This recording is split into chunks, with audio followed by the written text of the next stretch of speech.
Hello everybody, I'm Mark Goldbridge. Welcome to That's Football. And are Arsenal going to win the Champions League? Incredible performance over 2 legs against Real Madrid. We've had an amazing week of Champions League football. I can't wait for the semi-finals.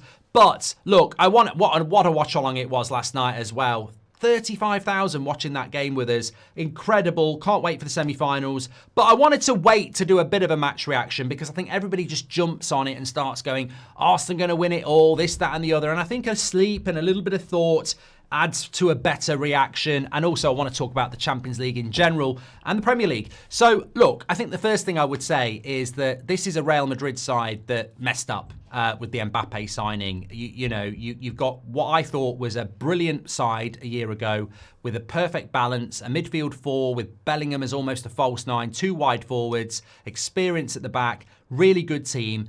And you break it up for a different system, and you put an extra attacker in, and it's gone wrong domestically, and it's gone wrong, in Europe as well. And what we've seen this season is the team. Arsenal don't have a striker, can't win the Premier League because they don't have a striker. But in Europe, maybe a different, certainly a different type of tournament. It suits Arsenal and their sort of possession-based game and strong defence. And it suits them really well. They suit the Champions League more than they do being a Premier League winner. We'll talk about them in a minute. You've got PSG who've got rid of the likes of Neymar, Messi and Mbappe and built a team with a good coach, and they look like they're going to have their best chance of winning it. Same with Barcelona. Loads of problems, new manager, team ethic, and they're really good as well. And don't forget Inter Milan, who 100% it's about team. So I think that's the big positive about the Champions League for me this week is that. But talking about Arsenal, we'll come back to their chances. I just think that, sometimes I think we dub down the quality of the Premier League. Now, the officiating is terrible. The people who run it, in my opinion, are terrible. I don't think we do ourselves any favours in helping our teams compete in Europe after a long season. Look at last year where they're adding on 11 minutes at the end of a second half and 5 minutes at the end of a first half, the scheduling, etc. But the actual Premier League teams and the quality of players that we've got, look at how competitive it is. I think the Premier League is very, very strong. And to beat the Champions League holders, although they're not the team they were a year ago, as I said, at no point across 2 legs did Arsenal look in trouble. At no point across 2 legs did I think Real Madrid look like they're taking control of this game, even for 10 minutes. They were in Arsenal's shadow. Now, you might not like the approach Arsenal take. I think without a striker at times, they can look a little bit pragmatic. But I don't think Odegaard actually played well yesterday. And still, they won that game. Declan Rice has made £100 million look cheap. He is the definition of a world-class midfielder, by the way. And we had this conversation before about Saka. I can't remember who it was. Maybe it was Rio Ferdinand or somebody else. I can't remember. I don't think he's world-class, etc. I said at the time I think he is world-class. I think the reason people don't think Saka's world-class is because it's the Premier League. We watch it every week and we sometimes think we're inferior to everybody else like Vinicius Jr. and other players like that. But the reality is, I think Saka was world-class when that debate happened a year ago. And I definitely think those people who think he wasn't then must be taking on board that he is now. Mo Salah's one of the best players in the world.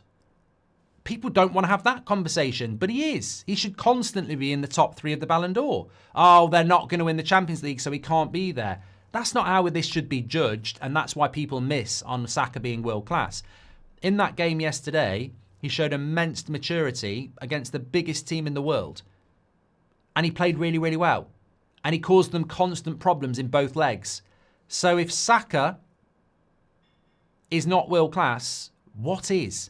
Like, are we setting silly targets like, wow, if you got to be world-class, you've got to win the Premier League, the World Cup, the Champions League and the Carabao Cup, all in the same month. Like, what is your criteria? You could be world-class playing for Ipswich and never want to leave. Like, world class is about looking at a player and what they do in a game. And I think if you watched Saka, who's not fully fit yet, and what he did in both those games, Real Madrid were terrified of him. And that's one of the biggest games of the season in world football.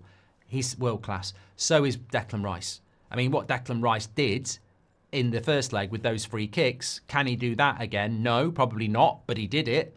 what he did in both legs away from those free kicks was remarkable. Leadership, tackling, passing, driving forward, energy, blocks. It's complete. He ticked it all off. Best player across 2 legs was Declan Rice.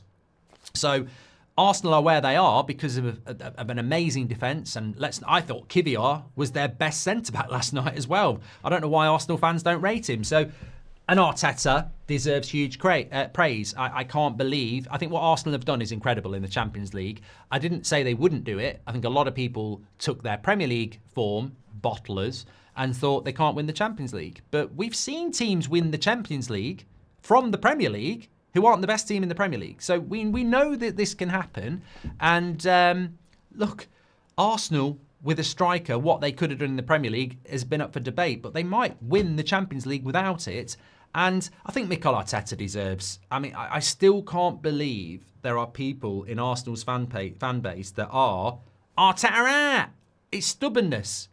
It really is. It's I told you so FC. We get it at Man United. There's already people hammering him out. It's incredible considering the circumstances. But it's even more incredible that there are Arsenal fans legitimately who want to be proved right about Arteta. You've already been proved wrong. You've already been proved wrong. All you've got to cling on to is he hasn't won the league or the Champions League. But Arsenal haven't won the Champions League in their history. And they haven't won the league in 20 years. What Arteta has done in the period of time he's been there, to take them to 3 second places and a Champions League semi-final is progression. It might not be as quick progression as you want, but I think Arsenal will win the Premier League next year. So the journey of Arteta, when you look at it from outside, and I always have been good on this to be fair, is steady progression and very, very easy to see progression. Do I think Arsenal are going to win it? That's the big question. Do you think Arsenal are going to win it? I think we've got 4 very intriguing semi-finalists. I think Inter are the traditional Italian side, ridiculously well organised and a bit of a dark horse. We've seen Italy do that before with numerous teams. We've seen Mourinho do it with Inter. We've seen Italy do it in the World Cup in 2006. It can happen. Inter can win this. They might be the most unfashionable team to win it out of the 4, but they can win it.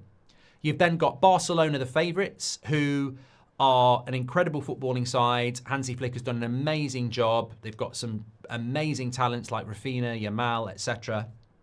But they play a high line, and they showed vulnerabilities against Dortmund, where if things had gone a little bit different, I think Dortmund could have got extra time. So Barcelona showed a little bit of vulnerability in that second leg. But they're the favourites. You've then got PSG, Arsenal. PSG have been beaten by Arsenal this season. Arsenal, I think, have got the best balance in the defence and the midfield, and they're hard to score against. Can Arsenal score enough goals? Well, they scored 3, 2 of them were free kicks. So I think we've got to take into account that Arsenal's biggest weakness, and I don't want to bring a negative into Arsenal because they've been incredible, but I would again say to Arsenal, maybe even more so, you would have been in a Premier League title race to the end if you'd bought a striker. You'd probably win the Champions League if you had a striker. And that's the scary thing. That's not Arteta's fault. That's not Arsenal's team's fault. That's their board's fault. Arsenal, with a striker, probably would be favourites to win this tournament. The reason I don't put them as favourites is, can they go and score 3 goals again against PSG? Because they might need to. If they can score 3 goals against PSG at the Emirates, then when they go to Paris, they'll be absolutely fine, because they can defend it out. But if they're only going to get 1 goal, and let's not forget, Declan Rice scored 2 worldy free kicks, then that defence is going to be what wins Arsenal this Champions League.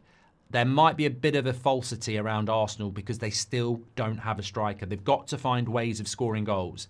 That will be whether they can win it or not. PSG, very good side, very easy on the eye. There is a level of inexperience there, and there is a level of vulnerability which Aston Villa exposed. But of course, the second leg is in Paris, not in London. So Arsenal can win this Champions League. The issue will be scoring goals.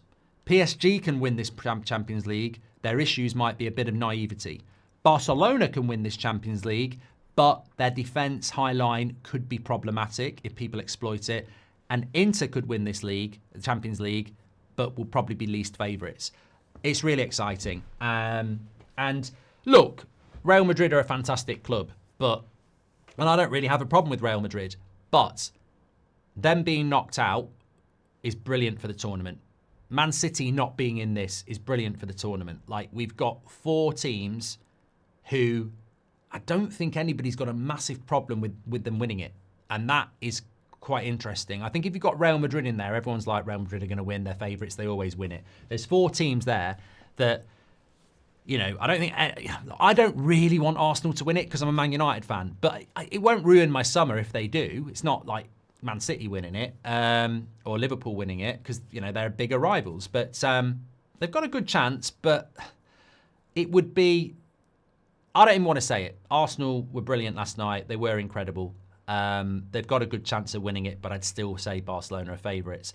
And I would say not having a striker, you can't just ignore that. You can't just sweep it under the carpet. They can win it without a striker, but if they had a striker, I'd be a lot more confident of Arsenal winning it.